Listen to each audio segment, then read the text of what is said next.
Valentine's Day. Listen, I could sit here like a stereotypical black-hearted curmudgeon and spew out trite ramblings about Valentine's Day being a meaningless corporate holiday devoid of any real value other than men using roses and chocolates to coax shameless women into putting out in that special slutty kind of way. But, well, that's the truth, so that's exactly what I'm going to do. So clever of the man to do, by inventing a holiday centered around the most powerful feeling we human beings have, the desire for sex, and then taking it a step further and celebrating it under the facade of love. What is love anyway? Do any of us really know? And somehow it becomes more precious on a date corporately mandated? You want to know how I feel about love? You want to know how I feel about love? This is how I feel about love. I want it so badly. I want it so badly. I want that footage destroyed, Mike. Okay, I'll admit it. I'm a hopeless romantic. Emphasis on hopeless, de-emphasis on man. But I want love just like the rest of you fools. I mean loyal viewers. And I want sex. Lots of it. With someone I love. Or a hooker. But with a heart of gold. Preferably she doesn't charge. But only for me. Also, she doesn't sleep with other guys. I don't know how she pays her side of the rent. Maybe she's a stripper. Yeah, I could live with that. But she's stripping her way through college. Also, she likes the rush of perverted older gentlemen slipping dollar bills in her G-string. Here's the thing about strippers and cleanliness. So I get the whole deal with wiping down the pool they swing to and fro from, because God forbid they get the ass sweat of desire on them. By the way, Mike, write down Ass Sweat of Desire as the new front-runner title for my autobiography. But anyway. Where's the Perel when they're getting these dollar bills stuffed down their pantaloons and brassieres?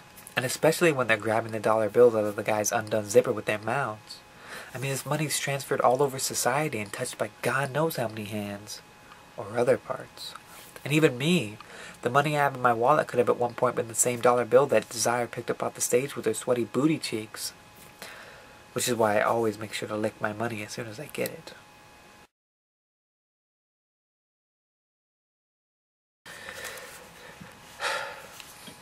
It's email time.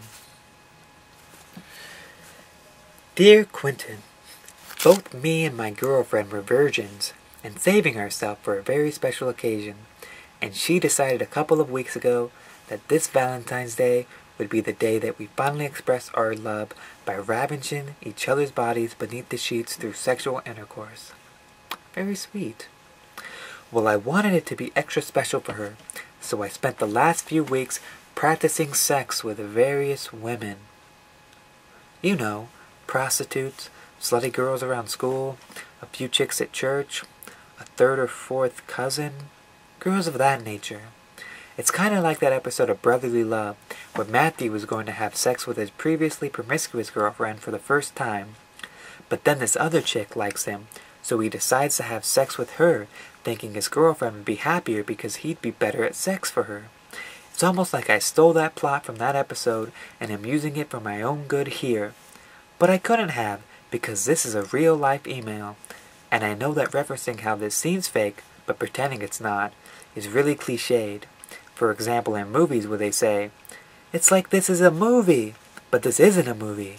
This is real. But now that I also reference that cliche, I'm all covered, and this is no longer unoriginal and boring, but unique and fresh. Also, it may not have been from the 90s sitcom Brotherly Love, starring real-life brothers, Joey, Matthew, and Andrew Lawrence.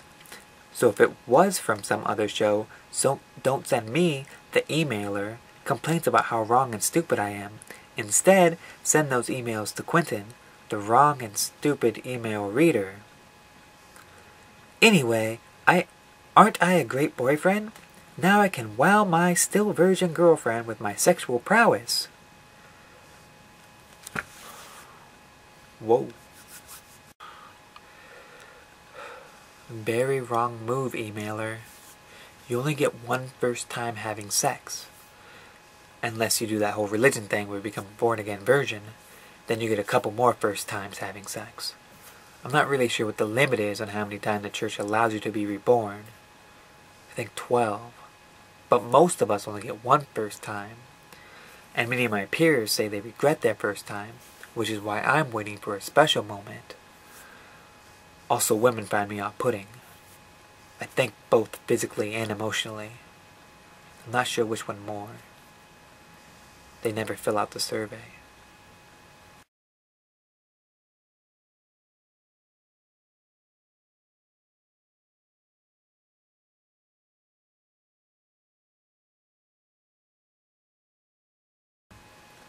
There's only one conceivable way to make this work, and that's to let her get boned by an equal number of men by the time you two first have sex together on Valentine's Day.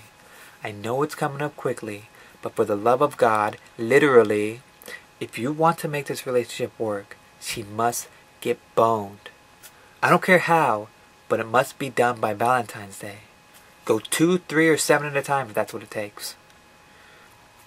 And you should like that idea, emailer, because by your dumb fuck logic, her having sex with a bunch of guys will make it better for you because she'll be more experienced.